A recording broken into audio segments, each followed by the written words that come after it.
Hello everyone. इस video में हम पढ़ेंगे क्लास 8th हिस्ट्री का chapter 1 how when and where. तो इसके हम क्वेश्चन आंसर्स देखेंगे। तो पहला क्वेश्चन है, what is the problem with the periodisation of Indian history that James mill offer. तो जेम्स मिल ने जो पीरियडाइजेशन किया था, मतलब अलग अलग टाइम के बेसिस पे डिवाइड किया था इंडिया की हिस्ट्री को, उसमें हमें इंडियंस को स्पेशली क्या प्रॉब्लम लगती है वो हमको बताना है। देखिए इसका आंसर है the problem with the periodisation of Indian history that James Mill offers. ये प्रॉब्लम्स हैं। According to his telling of history, before the British came to India, Hindu and Muslim despots ruled the country. There were religious intolerance, caste taboos, and superstitious practices, and only British could civilize India. तो देखिए इसका मतलब ये है, James मिल ने ये कहा था कि इंडिया जो है वो पहले ब्रिटिश के आने से पहले या तो इंडिया पे मुसलमान जो है रूलर्स राज कर रहे थे या फिर हिंदू रूलर्स राज कर रहे थे। और डेस्पोट्स थे वो। डेस्पोट्स का मतलब होता है कि वो अपनी ही अपनी चलाते थे, सिर्फ किसी की नहीं सुनते थे। और जो है रिलीजियस इनटॉलरेंस थी, मतलब एक धर्म दूसरे धर्म को जो है वो बर्दाश्त नहीं कर सकता था। कास्ट ताबूज थे, मतलब जैसे कि जो है समाज जो है वो अलग अलग कास्ट में मतलब अलग अलग वर्णों में बटा हुआ था कि हिंदू जो हैं, हिंदू में अलग अलग कास्ट थी, ब्राह्मण वैश्य क्षत्रिय शूद्र, और वो बिल्कुल एक साथ बात भी नहीं करते थे। इस तरीके की चीज़ें थी। कास्ट टाबूज थे।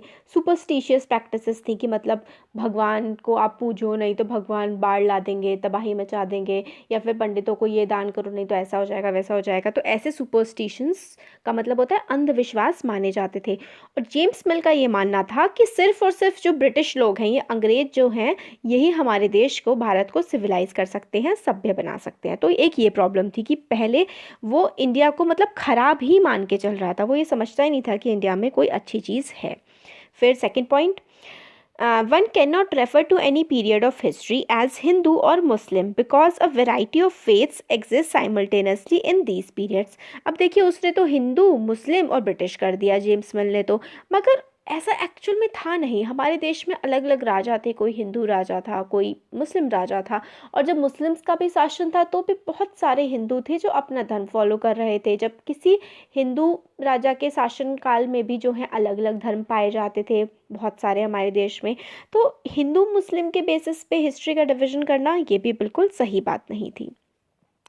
अब देखिए, one can not characterise an age only through the religion of the rulers of the time, as the lives and practices of others also matters. अब देखिए सिर्फ रूलर जो है उसका ही क्या धर्म है, इससे ही तो सिर्फ फ़र्क नहीं पड़ता है ना, बाकी सारे लोग भी तो हैं, प्रजा भी तो है।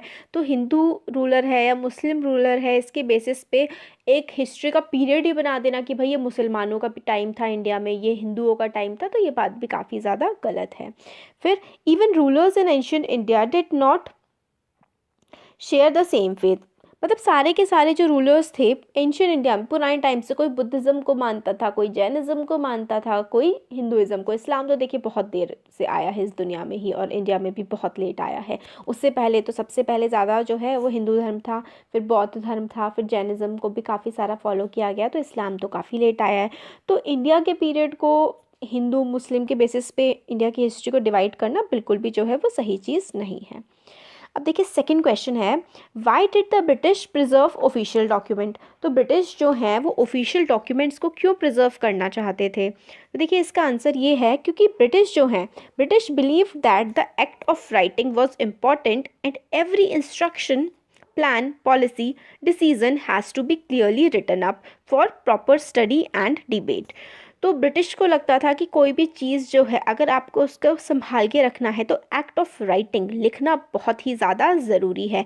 सारे के सारे इंस्ट्रक्शंस, जो भी बात कही जा रही है, जो भी प्लान बनाया जा रहा है, जो भी पॉलिसीज़ आप इम्प्लीमेंट करना चाहते हैं देश में, या कोई भी निर्णय, कोई भी डिसीज़न आप ले रहे हैं, उसको बिल्कुल साफ साफ शब्दों में आप अगर लिखेंगे तो हर किसी के लिए उसको समझ पाना, पढ़ पाना और उस पर डिबेट कर पाना कि ये चीज़ सही है नहीं है, आपके विचार क्या है, मेरे विचार क्या है, वो सब कुछ पढ़ करके समझ पाना आसान हो जाता था।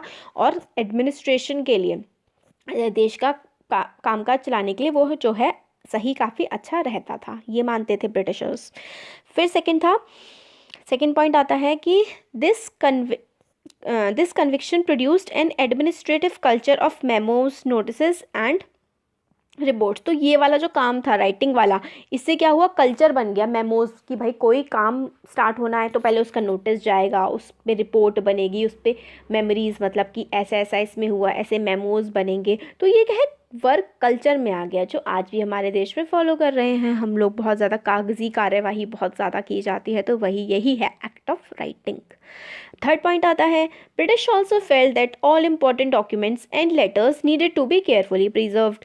अब ब्रिटिश ये भी फील करते थे कि जितनी भी इंपॉर्टेंट चीज़ें होती हैं ना, जितने भी इंपॉर्टेंट लेटर्स होते हैं, इंपॉर्टेंट डॉक्यूमेंट्स होते हैं, उनको बहुत ही केयरफुली, बहुत ही ध्यान से रखा जाना इंपॉर्टेंट है, ताकि कभी 100 साल बाद, 200 साल बाद, क्या पता किसी को ज़रूरत पड़ जाए, या फिर प्रूफ के लिए जो है रिटन डॉक्यूमेंट्स होने चाहिए, और उसको आराम से प्रिजर्व करके रखो ताकि जब भी ज़रूरत पड़े निकाल लो। थर्ड क्वेश्चन है इसका, how will the information historians get from old newspaper be different from that found in police report. अब हिस्टोरियंस जो है, हिस्टोरियंस का काम क्या होता है, इतिहास में जो हुआ है उसको स्टडी करना, हिस्ट्री में जो हुआ है उसको स्टडी करना।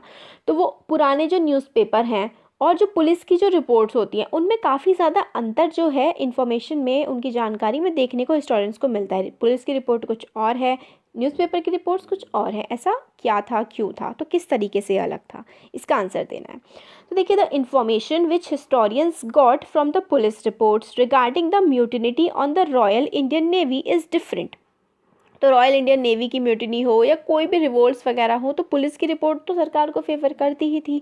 तो उसमें क्या था, इज़ डिफरेंट, क्योंकि colonial government tried to put it down. Colonial government ने म्यूटिनी को दबाने की कोशिश करी थी। According to police information, arrangements have been made for the army to take over ships and establishment. तो पुलिस रिपोर्ट के अकॉर्डिंग क्या है कि आर्मी जो है वो टेक ओवर करने वाली थी शिप्स को, और जो पूरा का पूरा एस्टेब्लिशमेंट था सरकार को, सरकार के तंत्र को मतलब अपने कंट्रोल में लेने वाली थी। The position is completely under control and no violence has occurred. और उन्होंने क्या कहा पुलिस ने कि भैया कोई भी पोजीशन जो है संभाल ली गई थी और कोई वायलेंस, कोई लड़ाई झगड़ा मार धाड़ ये सब नहीं हुआ था। मगर न्यूज़पेपर्स की रिपोर्ट के अकॉर्डिंग क्या बोला जाता है, newspaper provide account of movements in different part of country in different way. अब जो न्यूज़पेपर हैं वो अलग अलग वे से कि कैसे कैसे जो है न्यूज़पेपर्स बताते हैं हमें कैसे म्यूटिनी हुई, कैसे देश में अलग अलग पार्ट में लोगों ने हिस्सा लिया, वो बताते हैं न्यूज़पेपर के अकॉर्डिंग। देखिए, according to the newspaper in a police strike in 1946 की जो पुलिस स्ट्राइक हुई थी उसमें क्या हुआ था, more than 200 policeman in Delhi refuse to take their food as a protest against their low salary and bad quality of food. तो जो मतलब आंदोलन टाइप का हुआ था, स्ट्राइक कर दी थी पुलिस वालों ने कि भाई देखिए हम लोग जो है हमारी सैलरी बहुत ज़्यादा लो है, तो हम प्रोटेस्ट कर रहे हैं उसके अगेंस्ट, और हमें जो ख़राब क्वालिटी का खाना दिया जाता है उसके अगेंस्ट भी उन लोगों ने प्रोटेस्ट किया था। As the news spread to other police stations the man there also refuse to take food. और जैसे ही ये न्यूज़ फैल गई थी बाकी पुलिस स्टेशंस में भी, तो वहाँ पर भी जो लोग थे उन्होंने भी खाना खाने से मना कर दिया था।